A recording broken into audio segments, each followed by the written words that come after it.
Welcome to the Citizens Band Radio Hour. Thoughtful conversations that explore issues of media and journalism, democracy, and citizenship. The Citizens Band Radio Hour is sponsored by the Center for Media and Citizenship at the University of Virginia. You can visit the center online at mediaandcitizenship.org. Here's your host, Coy Barefoot. We begin with my friend David Cay Johnston. He is a Pulitzer Prize-winning investigative journalist and best-selling author. This is the guy who literally wrote the book on Donald Trump. The book is The Making of Donald Trump, and the must-read website is dcreport.org. David Cay Johnston, of course, appeared recently with Rachel Maddow on MSNBC. He is the investigative journalist who found Trump's 2005 tax return, and he joins me live on the program. David, welcome back to the show. I'm glad you're here. Well, thank you for having me on again, Coy.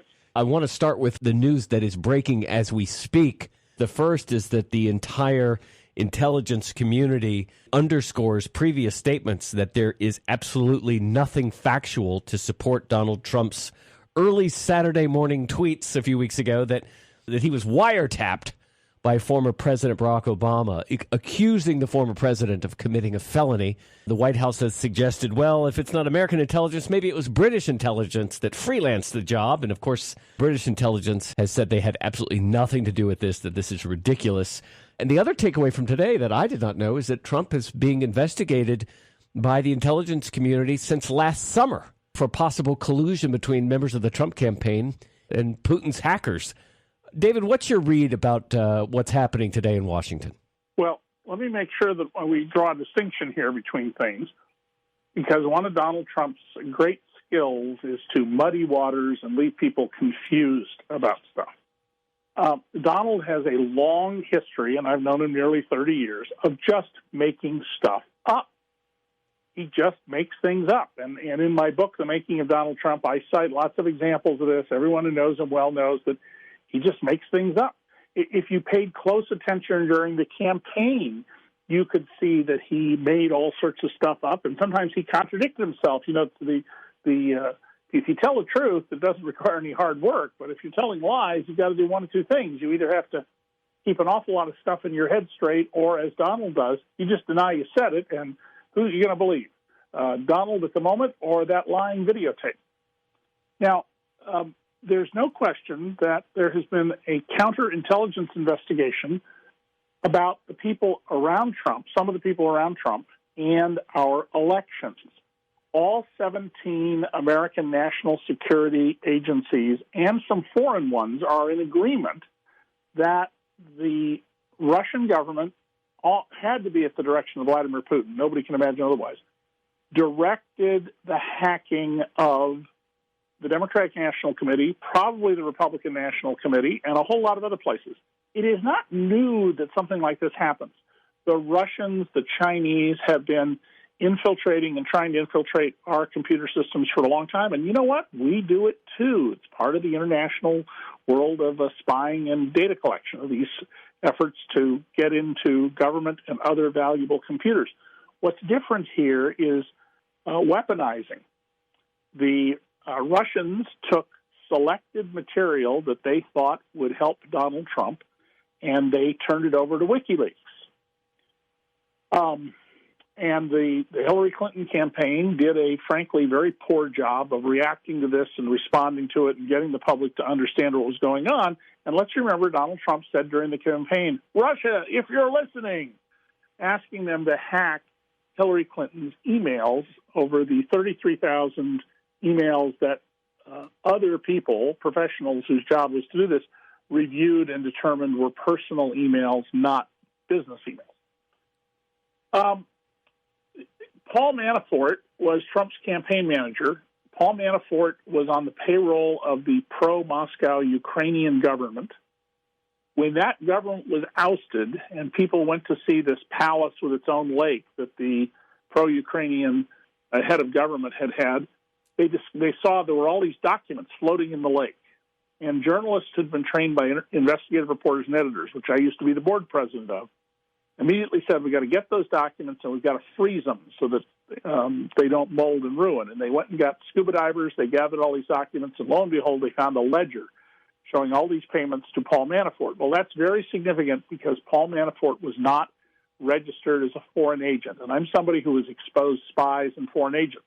Paul Manafort not being registered as a foreign agent is at risk of losing everything he has. Logical conclusion, he's a cooperating witness with the FBI. He could be in a lot of trouble for what we have learned about what he was doing for Putin in Ukraine, for the pro-Putin president there. That's right. I mean, listen, I don't have any proof of this. I want to be very clear to people who are listening. But, you know, I've covered these things for many years. I have exposed a foreign agent and spies, been tailed by two foreign governments, South Africa when it was the apartheid regime, and, well, technically not the Taiwan government, but its political party, the KMT. And here in America, by the way, in all cases. What you do in a big law enforcement investigation is you find out who's vulnerable, and you squeeze that person. And the person who seems very clearly to be vulnerable here is Paul Manafort. And why did Trump hire him in the first place? You know, and remember, Donald Trump at every opportunity praises Vladimir Putin. What I've been struck by, and I read about in my book, is that if you read or listen to FBI or local police audio tapes of mobsters where they talk about the boss, they talk the very same way Donald Trump talks about Vladimir Putin, because they don't want to get whacked. So they make sure they're always talking about how great the boss is. And if somebody says something not too smart, like, you know, some negative comment about a woman the boss of the gang was seen with, they immediately, you know, oh, no, that you didn't see that right, or something else, because they don't know who's listening to them, and they don't want to be on the outs. And Donald Trump has done several $100 million worth of business with the Russian oligarchs that we know about. And by the way, I don't think most people understand who the Russian oligarchs are. The Russian oligarchs are a government-sponsored network of international criminals. They stole the wealth of the people of Russia when the communist system collapsed. Those of them who have not come to heel when Putin has told them to do so have been imprisoned, stripped of their assets, and murdered, or attempted to be murdered. And one of the things we disclosed at DC Report was that throughout the election, one of the oligarchs' airplanes, a personal Airbus 321 jet, which is normally based in Switzerland and Moscow, kept landing at the same airports as the Trump plane at the same time. Now, I can't put Donald Trump and anybody from the Russian oligarch Dmitry Rybolovlev, known as Rybo, in the same room, but really you land together in Las Vegas and Charlotte and Concord, North Carolina, which is not exactly a big commerce center known for doing lots of business with Russia. Repeated landing at the same airports at the same time, and they have a history of doing business together, not knowing each other personally, but doing business together. We're talking with David Cay Johnston. The book is The Making of Donald Trump, and the must-read website is dcreport.org. David, take us behind the scenes last week on the Rachel Maddow Show and tell us about the 2005 tax return that was anonymously mailed to you, and speak to the criticism that broadcast has since gotten that, well, Rachel overplayed that. It was blown up to something it wasn't. We tuned in to find out that Trump paid a lot of money in taxes. Oh, well, big deal. What was the deal? Yeah. What is the takeaway? What was missed in that criticism? Well, quite, yeah. And let me also make sure I address that I basically, as a person who's been writing about Trump critically, because I don't, just report his nonsense, I check it out for almost 30 years, I basically gave Donald Trump what could have been a huge public relations triumph for himself that he handled very oddly. So I was in Palm Beach, Florida on Monday of last week, and I was literally standing on a little beach on the Intercoastal Waterway with my iPhone in hand, shooting pictures of Mar-a-Lago and the surrounding areas so that when I go to write my next book, because it will be out the end of the year, I could remember what I was looking at, when an alert goes off on my phone. And one of my 8 grown children has sent a text that says, urgent, see email. So I open the email, and it says, Trump 2005 tax return. And, imagine trying to open up a PDF file, trying to read a 8.5-inch by 11 paper on the phone, moving it around with your finger. But it looked authentic, but my first thought was, is this authentic or fake? Because I can imagine somebody wanting to, discredit me with a fake document. And secondly, if it's true, I got to get this out there right away because I don't know how many other people got this document in the mail. So I tell my host I've got to go, and the place that it arrived, by the way, was my home in Rochester, New York, where I've lived for 24 years, where, by the way, Donald knows my address and my telephone number. He called me there last April, called me to tell me he'd sue me unless I wrote my stories the way he wanted them written. So I was heading home, and when I got to Atlanta, I decided to call the other people involved in DC Report, which is a volunteer effort. I'm not paid, but we've broken a lot of news in the about 6 weeks we've been in business. And we agreed that the way to get this out was to do it on television and put it on our website first. So we break the story and then get it on television. I wanted to go to Lawrence O'Donnell at MSNBC because he's a tax expert like me. And everybody said, no, Rachel Maddow. So I called Rachel's producer, and they were very excited, presuming we could authenticate this. They paid to move my ticket to go to New York, which I couldn't do. I had to go to Philadelphia because of the weather and take the train. So we broke the story, and Rachel Maddow, bless her soul, about a half a dozen times, more than a half dozen times, credited me and DC Report. Now, you pick up the New York Times, where I used to work, the Washington Post, a whole lot of other top news organizations, and they all credit Rachel Maddow. And that's just outrageous and wrong, and I haven't been able to get any of them to correct the record, which I'm very troubled by. This is a simple, factual matter that there shouldn't be any issue about. I watched the broadcast, and she did go out of her way to say, look, we're going to entirely credit David Cay Johnston and DCReport.org on this. Yeah, I mean, I don't have any problem with saying, she popularized it or whatever, but she didn't get the scoop. I have the scoop, and I'm known, what's known in the TV trade as the get. I was on her show, not somebody else's. Right. So anyway, I sent the document to Sean Spicer. Now, I have a practice that goes back to the Nixon administration, and I've been reporting for more than 50 years now, that I don't let White House spokespeople talk except on the record, name, rank, and serial number. And throughout the Bush administration, while lots of people were accused of being too loose with them, I was totally strict about that rule, and the New York Times backed me up because I was working there then. The same thing with Clinton and Carter and everybody else. So I wrote Spicer a note saying, we don't know each other. This is a sensitive matter. Attached is this document. I'm perfectly happy to discuss with you on background so that we can work out the statement, because this is a very complex, subtle stuff in the tax return. And instead of getting back to me, the White House went and gave my material to competitors. No White House, State House, corporation, or nonprofit in the last 50 years whom I have brought material and said, this is my exclusive story, I want you to have the opportunity to comment on it and before we go public, has ever done that. It is, I know folks may not understand this, but in the world of public relations and news, that's about as unethical as it gets. It's a form of theft. On the other hand, why am I surprised that Donald Trump's White House did something unethical, since his whole life is a story of cheating people, not paying people, dishonest dealings, associating with, one of the biggest drug kingpins in America, doing business with him and pleading for mercy for him, and just a litany that goes on and on and on. So I guess I shouldn't be surprised. We're talking with David Cay Johnston. The website is dcreport.org. David, speak to the criticism that broadcast got, that it was overblown, and that there really was... Well, first of all, a lot of the criticism is there was no scandal. Neither Rachel or I said there was a scandal. You go to DC Report and read it. I mean, we have a critical take on this thing, but we never said it was a scandal. There's no scandal here. There are scandalous things about Donald Trump and his taxes, but this document by itself on its face, and I believe it's an anomalous year, I never suggested it was scandalous, so there's been this false meme. Where does that false meme come from? It comes from the Trump White House. The Trump White House said there was a criminal act. There's no criminal act by us. Fox News has reported the president is thinking about suing us. Well, go ahead. There's no case there. There are people who posted all over the internet that I'm a traitor and that I should be forced to watch my children tortured in front of my eyes before I'm murdered, and that the government should summarily shoot me. I mean, there's hundreds of comments out there like that from people who don't even know what's in the tax return. Now, let me tell you what's in the tax return. It's actually got interesting stuff in it. Donald Trump made a lot of money that year, $152.7 million.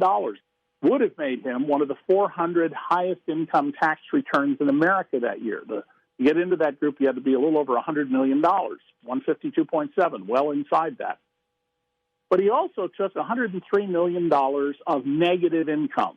Now, most of us don't ever have negative income, but rich people have negative income because of laws that Congress passes. And Donald Trump's negative income appears to come from a tax shelter he bought. He tells people, I'm so smart, I know all this stuff. I've had lunch with Donald and tried to give him tax advice. He doesn't know anything about taxes of any consequence. He couldn't follow my tax advice. Donald, because of that, reported $49 million of what's called adjusted gross income. That's the last line on the front page of your tax return. The tax rate that Donald paid was 24%. He paid $36.6 million. The White House says $38 million, and the New York Times, the Washington Post all quote him on that. It's wrong. You can look at the document. He paid $36.6 million. But what I pointed out was that if it were not for something called the alternative minimum tax, the story would be much different. The alternative minimum tax is a parallel tax system to the regular tax system that wealthy people, even prosperous people like me, are subject to. If that law is repealed, and Donald Trump wants it repealed, it's very clear, he said so in writing, he said so in speeches repeatedly, his tax rate that year would have been $5 million on almost $153 million. That's less than 3.5%. Coy, what do you think the average tax rate is of the poorest half of American taxpayers? A little more than 3.5%. So Donald Trump wanted to be one of the 400 highest income households in America. It probably would have put him at about 150 to 200, and wanted to be taxed at a lower rate than people who make less than $644 a week, and most of them made about $300 to $400 a week. That's where the story is. And that was the takeaway. that was the takeaway that most of the reports about that broadcast have missed and continue to miss. This goes to, a fundamental problem in journalism that is especially true now after 40 years of serious attacks on the press, which have gotten it cowed. Given a choice between even somebody with my credentials and the White House, most news organizations are going to go with the White House. The White House, in this case, fabricated, and I'm being polite here to call it just a fabrication. And all you had to do was look at the document, and you could know the truth of this. All you have to have was a pocket calculator. And by the way, Donald went on TV the next day and said, well, I made $250 million, and then I had this $100 million loss. It was $150 million. And what that tells you is something that you've heard me say on your show, Coy. When I say Donald doesn't know anything, I know that sounds outrageous. But the fact is, Donald doesn't even know his own tax return. And in my book, I quote what he said under oath in testimony. He's amazingly and appallingly ignorant. He doesn't know a Sunni from a Shia or a Sikh. And people who know him well and have known him well, top executives of his and people who've jousted with him, his biggest gambler, who is dead now, who was a mobbed-up guy named Bob Labuddy, they all tell these stories about Donald and how unbelievably unknowledgeable he is and how he doesn't know just most basic things. And listen to him when he talked on the campaign trail. He said, nobody reads the Bible more than Donald Trump, which is utter nonsense. And how do we know that? Well, he was repeatedly asked, can you cite for us a chapter and verse? And, there's so many. There's so many. There's so many. And the one time he tried, he used an Old Testament line. He got it wrong. He got it out of context entirely. And it's something that Jesus Christ in the New Testament specifically renounces. The book is The Making of Donald Trump, and the website is dcreport.org. David, you have been reporting on Donald Trump longer than any other journalist. I am now, because the first guy to get onto him unfortunately died recently. So I'm the dean of Trumpologists. So here's my question for you: what do we need to know, David, to understand, to make sense of the nonsensical, to really try to wrap our mind around what we're seeing play out day to day, and God forbid it gets worse than where we are now, and we start talking about Bannon and war and China and North Korea? Coy, here's the thing that's most important to know. Steve Bannon went on TV recently and said, I don't understand why people are reacting to it. All we're doing is fulfilling our promises, and we're going to fulfill every campaign promise. Well, listen very carefully, folks. Donald Trump made 2 campaign promises I've been saying he's going to fulfill unless he's stopped by the generals. He intends to start wars. I wrote a column in 2015, Donald Trump, man of war. This, by the way, a guy who got out of the draft in a dubious way. And he says he's going to use nuclear weapons. Of course we're going to use nuclear weapons, he said. You saw Rex Tillerson, the Secretary of State, who used to run ExxonMobil the other day, say all options are on the table with North Korea. And clearly, immediately, articles began appearing from people who work in the areas of diplomacy and whatnot and nuclear weapons that they're afraid we're going to drop a nuclear weapon on North Korea. The Bulletin of the Atomic Scientists, which has a doomsday clock, has moved it forward 30 seconds from 3 minutes to midnight to 2.5, because these people, and this is their business, this is their life's work, they believe Donald Trump is going to use a nuclear weapon. During the campaign, he said, we have these weapons, why don't we use them? Of course, the whole point of nuclear weapons is to not use them. Trump doesn't understand that. And what a contrast to Barack Obama, who came into office with very little experience, but who, among other things, had in college done his senior thesis on nuclear weapons. And this is a guy who can talk throw weights and all sorts of stuff. Trump doesn't know anything. Donald Trump said during the campaign that we should use nuclear weapons in Europe. Every country in Europe is an ally of ours, unless you want to include the former Soviet Union, certainly Western Europe. Use nuclear weapons in Europe. Donald doesn't know. He doesn't know anything about this stuff. But you watch. There's actually some prominent people I just learned yesterday who have a betting pool on what day Donald Trump will first set off a nuclear weapon. And once you set off a nuclear weapon, which there has not been one set off since August 9th, 1945, when Nagasaki became the second American city to be hit with a nuclear weapon because the Japanese didn't surrender after the first 3 days earlier, you've opened a new genie. And you and your children and your grandchildren and all the rest of us, we're going to live with, first of all, lots of radioactive isotopes. They're going to cause cancers and other illnesses. But we're going to live under a constant threat that somebody will get a nuclear weapon and they're going to nuke Washington or Charlottesville or Jerusalem or Tel Aviv or Tehran. This is a world you don't want to live in. This is a nightmare world. David, before I let you go, real quick question. What's your response to the Trump supporters out there? And I had a conversation with one recently. They like the disruption. They like the fact that this isn't normal. They like the fact that journalists are so upset and everybody. And if Trump has to lie to cause the disruption, well, then so be it, because journalists are lying. The government is lying. He's not doing anything that they're not doing. This is the narrative of his supporters. They want him to shake it all up at any cost. Okay. Coy, this is full of irony for me. But first of all, let me point out the morality of saying that the ends justify the means. That's what they're saying. The ends justify the means. And hopefully people listening to your audience know what an absolutely immoral position that is to take. Here's the irony of this for me. I wrote a best-selling trilogy of books that you've had me on about, Perfectly Legal about taxes, Free Lunch about hidden subsidies to the wealthy, including Donald Trump, one of the biggest welfare kings in America, and The Fine Print about monopolies and lack of business competition. And those books explained why 90% of Americans in 2012 had, when you adjust for inflation, the same income they had in the mid-1960s. They went almost 50 years with no increase in their incomes. And in many cases, it was only because there was both a mother and father working, or a husband and wife that they didn't have kids, as opposed to one breadwinner, that they didn't fall further behind. And I explained how these government policies that were never written about until I dug them up. I mean, here and there, a few of them had been.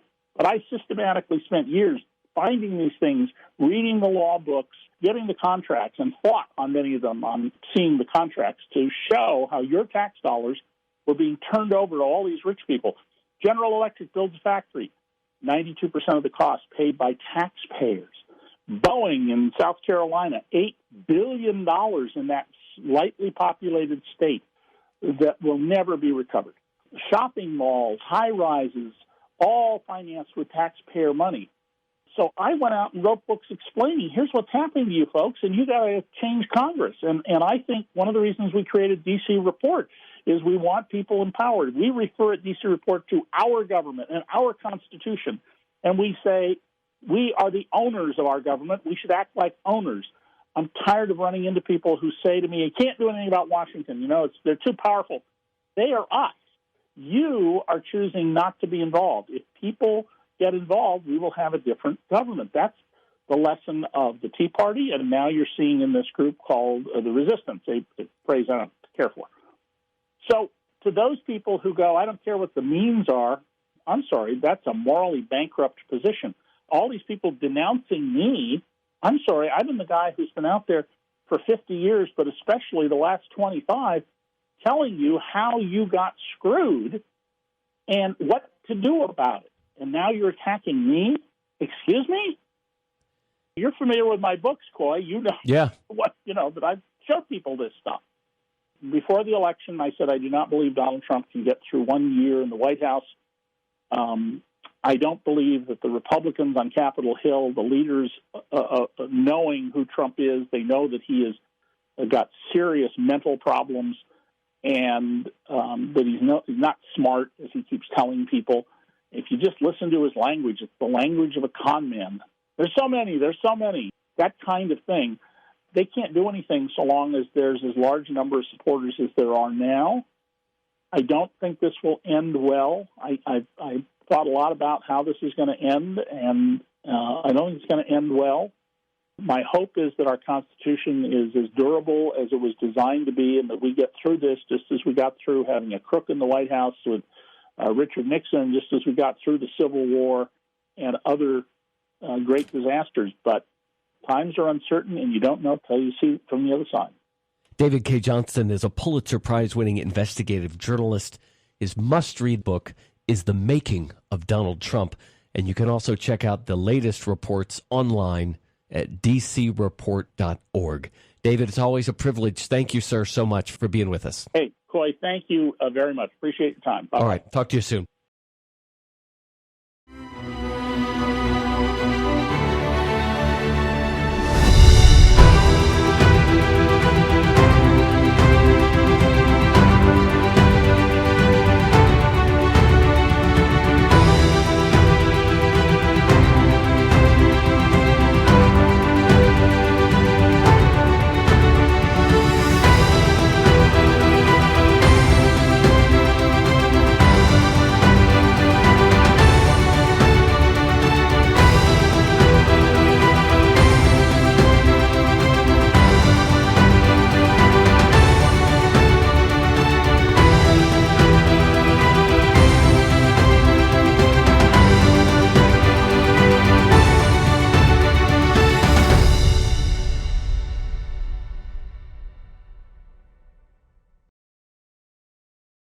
David, welcome back to the program, sir. I'm glad you're here. Well, glad to be here, Coy. I just want to sit back a minute and fold my arms here and just listen. You and I have not had a chance to talk for a few weeks, and there have certainly been a few news items that have broken in that interim. And so I would love to hear just your thoughts, David, about what's been in the news in the last couple of weeks and your take, what has crossed your mind, and with a focus on what, from your perspective and what you understand about Donald Trump and about his history, his long history of doing business with these Russian criminals. What do you think we need to understand, David? Well, Coy, Donald has been doing business with the Russian oligarchs since about 1990. And it's important to understand who the oligarchs are. When the Soviet Union came to its end, the wealth of Russia, the Russian Federation, was transferred to a group of international criminals. And the oligarchs are a network of government-sponsored international criminals who have been doing everything they can to loot the wealth of the West. They're involved in money laundering. They're involved in stealing pension funds. They're involved in all sorts of scams. And Donald has consistently done business with these people for more than a quarter of a century. And I'm not the one saying so. He is. He has in the past said numerous things about how close he is with these people, how important they are, how much he admires them, particularly Vladimir Putin, who is, of course, the leader of this gang of criminals. And incidentally, Putin, whose salary is roughly $100,000 a year in American dollars, is, according to both American, British, and some other intelligence agencies, the richest man in the world with a fortune north of $100 billion. He runs a kleptocracy. This is the man our president constantly tells us he admires and who let two of his emissaries into the Oval Office together with a government agent who carried a bag, a photographer's bag, but God only knows what kind of electronic devices were in that bag when they went to the Oval Office, a meeting in which no American journalist was allowed, just as the Secretary of State held a press conference the other day in Saudi Arabia to which no American journalists were allowed, only foreign journalists. This is without precedent in the history of our country. We're talking with David Cay Johnston. It's dcreport.org. David, what do you make of the very latest news? Is a comment coming from Israel, where Trump is now on his first trip overseas as president. And he said today during a press briefing, well, I never said Israel when I was speaking to the Russians in the Oval Office, which, of course, no one has ever accused him of doing. What does that say about what he's thinking about trying to spin and explain that meeting? And what happened at that meeting? What is the takeaway? What do we need to understand? Well, under American law, the President of the United States can declassify anything. He is the ultimate decider of what's classified.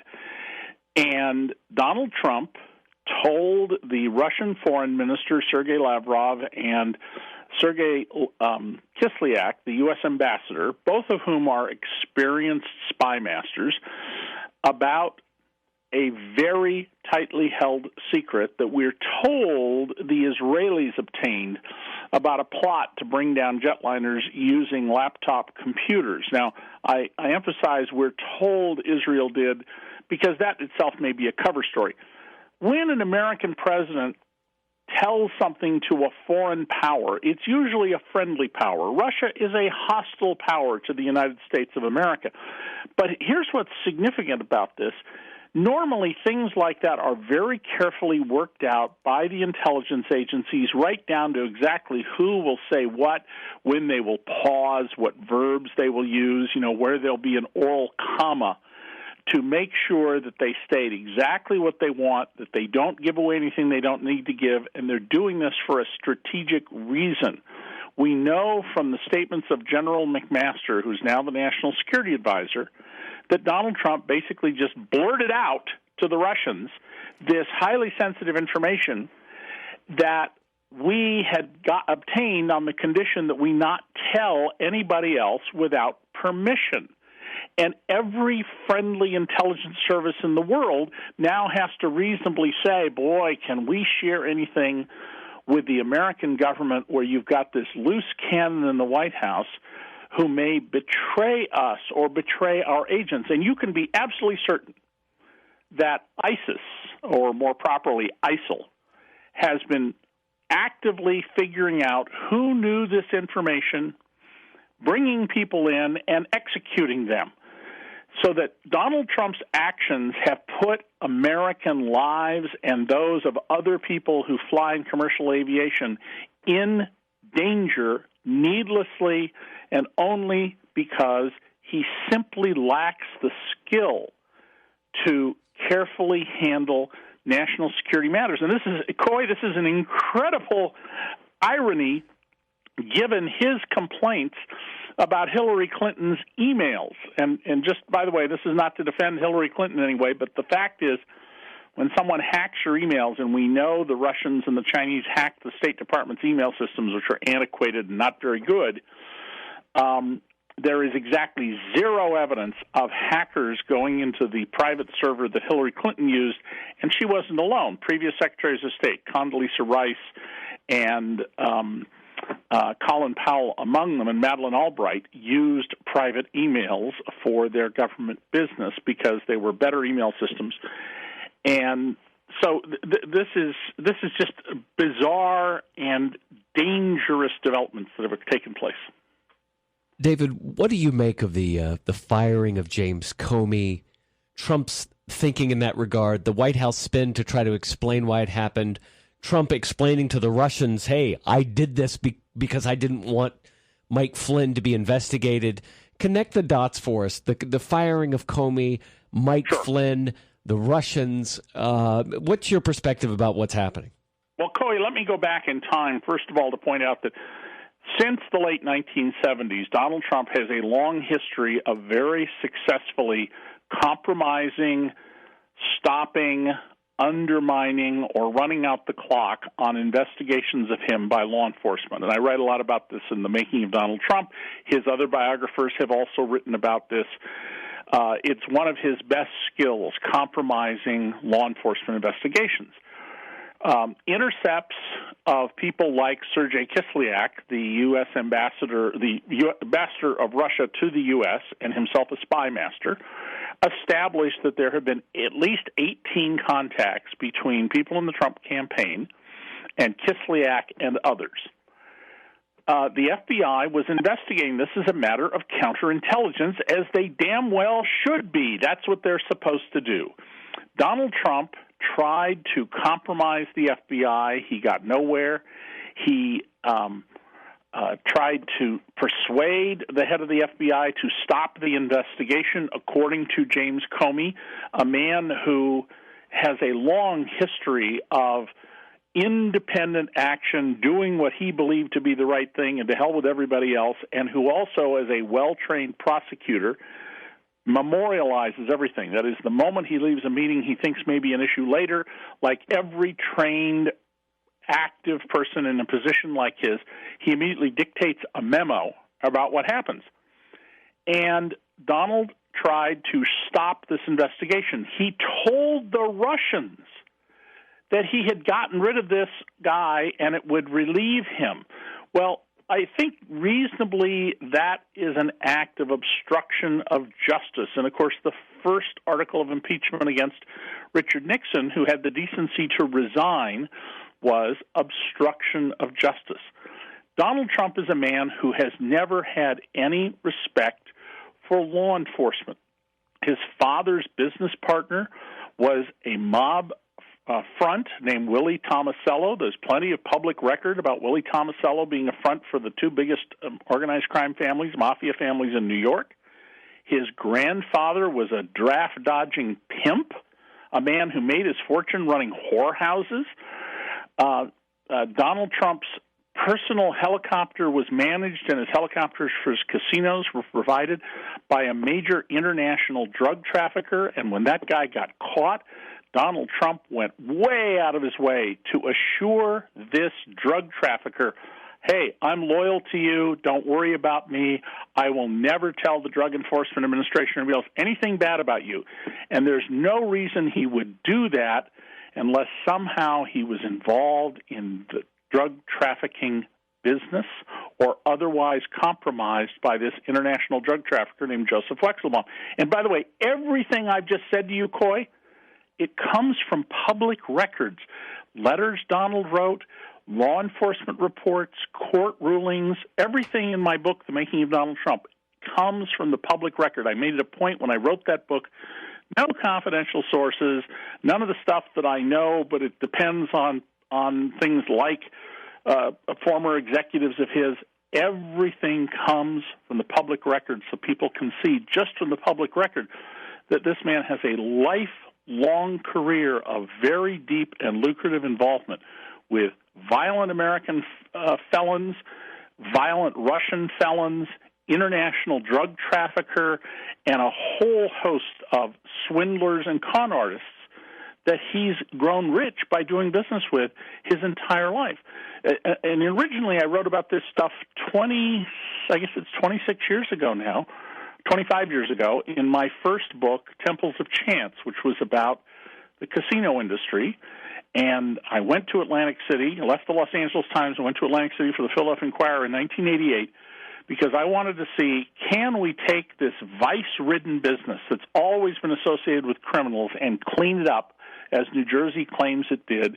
And in my book, I showed that, yeah, they did some stuff, but they didn't really clean up this business. It was deeply connected still with all sorts of criminals. Basically, what they did is they protected the casino owners from the worst predations of the criminals who were all around them. But they continue to facilitate criminals, drug dealers, Colombian drug cartels, allowed 12, 13, 14-year-old children to get credit lines and gamble on credit, have limousines and suites, and I named these kids in my book. And Trump, of course, was the biggest factor by far in Atlantic City back in the day. So CNN is reporting today that they've confirmed that the Trump Casino, which opened in 91, was laundering money, and that this is public information. But what they've confirmed is that the proven instances that Trump's casino spent years illegally laundering money for criminals. Sure. That is part of the investigation of the possible collusion with Russian oligarchs, Russian mobsters. What happened in the 90s with the Trump Casino, and why is it relevant to the story about the Russians? Well, I hope that that's what they're investigating. The column I wrote that ran Saturday in the Daily Beast is about how former FBI Director Robert Mueller, who is a man of integrity and determination's portfolio as initially presented does not include those kinds of things. So if they're into that stuff, that's great. That's what I said they need to do. So in the casino business in Atlantic City, because of the way the state of New Jersey set it up, you ended up with enormous opportunities for money laundering. And I wrote about some of these in Temples of Chance. In the Trump casinos, once they became part of the only publicly traded company Donald was ever involved in 1995, the Financial Crimes Enforcement Network, known as FinCEN, which is a part of justice, but the people who do the real work are IRS agents, established that they were routinely involved in laundering money at the casinos during the period when Donald Trump was chairman of the company. This started at least in 1998. That's when the first formal allegation was made, and it continued up until the time that he was finally paid by the other investors to get out of the business and go away. And during the time that he ran the publicly traded company, by the way, the company lost money every year until it went out of business. They stiffed vendors left and right, ruined businesses in Atlantic City and other places in South Jersey and Philadelphia by taking delivery of goods and services and refusing to pay for them. But Donald got at least $82 million out of the enterprise. And this is how Donald Trump's whole business history works. He gets paid, and other people often do not. And his attitude and his approach has always been, sue me. Yeah, well, you delivered this stuff, but I'm not going to pay you for it. And you don't like it, sue me. And you might think, well, I'll go into the building and take back my pianos or my gambling machines or my tables that I sent you. The guy has guards, and he's got state police in the building. You're going to go take your stuff back after you've got a receipt that you delivered it? Not going to happen. And so the state of New Jersey facilitated Donald Trump's thievery in these areas for many, many years. Legal thievery, but nonetheless thievery. And so what we need to investigate most deeply is Donald Trump's involvement. And Coy, one more thing about this. Yeah. You know how Donald always says, I have nothing to do with Russia. I have nothing to do with Vladimir Putin. He used to say otherwise. He used to say we have a great relationship. Well, the Trump Tower Toronto is a failed high-rise hotel building that was to be managed by the Trump organization, built by one of the oligarchs. Donald got at least $15 million out of it before it collapsed. All the money in it came from a loan from a Russian bank to a Russian oligarch. And who is the chairman of the board of that bank? Vladimir Putin. There's a direct line then. Vladimir Putin, as chairman of a bank, put money into this building, and Donald Trump got at least $15 million out of the loan. We're talking with David Cay Johnston, Pulitzer Prize-winning investigative journalist, best-selling author. The book is The Making of Donald Trump. The website is dcreport.org. David, how do you think Bob Mueller's investigation is going to play out? And what's to become of Michael Flynn? Likely to be arrested? Will he cut a deal? He says today he's going to take the Fifth Amendment. What does that mean? Well, let me back up. Michael Flynn is a three-star general, a lieutenant general, who was fired by Barack Obama because apparently, based on reporting from other people, something happened to him and he went nuts. He had this very distinguished career, and I don't know if he had a stroke or he got compromised by something, but officers around him said, this guy's got to go, and President Obama fired him. He then turns up as an agent of the Turkish government, only the money paid to him actually comes from a Russian oligarch, not from the Turkish government, and he is paid by Vladimir Putin's Russia Today. That's their television propaganda channel, which I've appeared on a few times, by the way. Another $40,000, and he sat at a dinner along with Jill Stein with Vladimir Putin. He sat right next to Putin. Michael Flynn has since registered retroactively as a foreign agent. Now, I want you to think about this for a second. The National Security Advisor to the President of the United States was a paid foreign agent, paid by agents of Vladimir Putin. We're worried about Hillary Clinton's emails, according to Donald Trump. Russia had its man in the White House in the most sensitive intelligence position in the United States government. Donald Trump was told by Barack Obama, don't hire this guy. He was told by other people, don't hire him.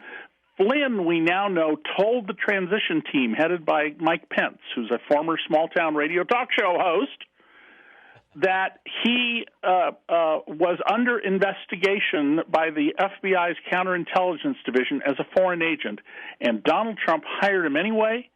He got rid of James Comey when Comey would not shut down the FBI investigation into him. Now Flynn has exercised his Fifth Amendment right not to testify before Congress. I don't have any problem with anybody ever exercising their right. That's why it's a right in the Constitution. But let's remember what Donald Trump said. Anybody who uses the Fifth Amendment is guilty, Donald Trump said. That's his standard. If you use the First Amendment, you're guilty.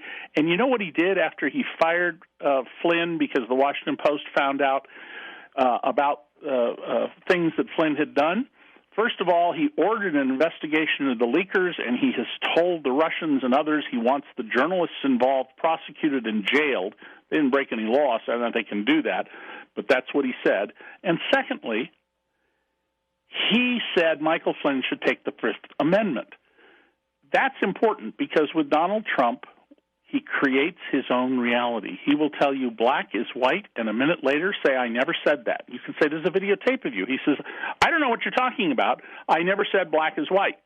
David, the bigger picture, of course, to pull the camera way back, is that this Russian mob money, this gang of thieves who essentially hijacked the state of Russia and the federal government in Russia, they've been pouring money into far-right campaigns. They've poured money into Brexit. There's evidence they're pouring money into the campaigns in France and in democratic elections throughout Europe and obviously here in America.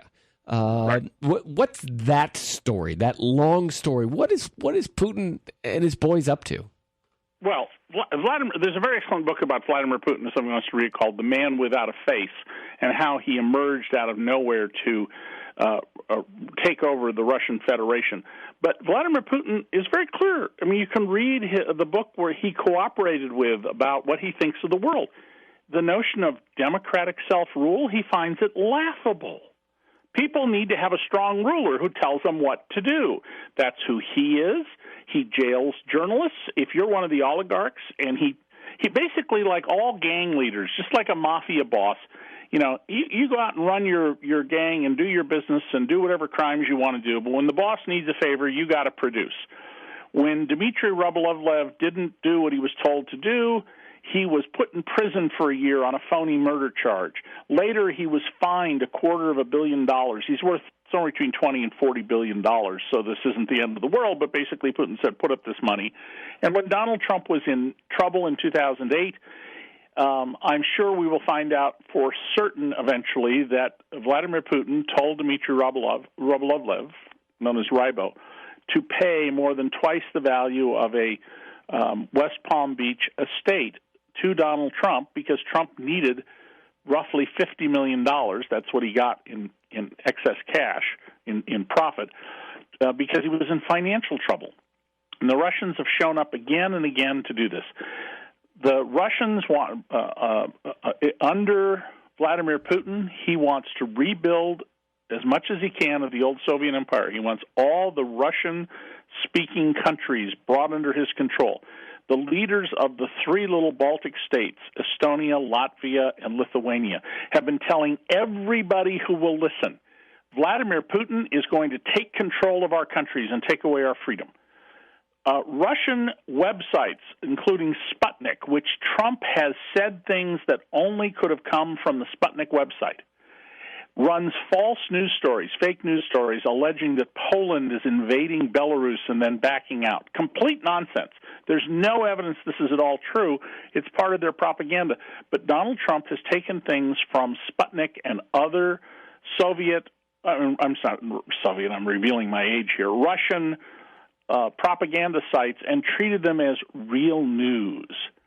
And we have a man in the White House who at a minimum has divided loyalties and who may flat out be a traitor to the United States of America. And we should bear any burden in terms of an investigation to get to the bottom of what is going on between Donald Trump and Vladimir Putin and the oligarchs.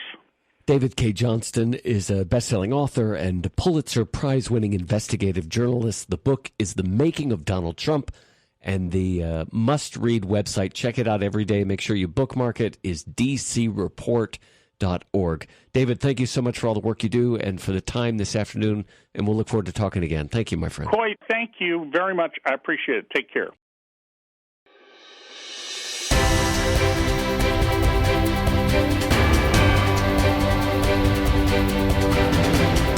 You've been listening to the Citizens Band Radio Hour, a production of the Center for Media and Citizenship at the University of Virginia. Archived podcasts are available online at mediaandcitizenship.org. The executive producers for the program are Siva Vaidyanathan and Coy Barefoot.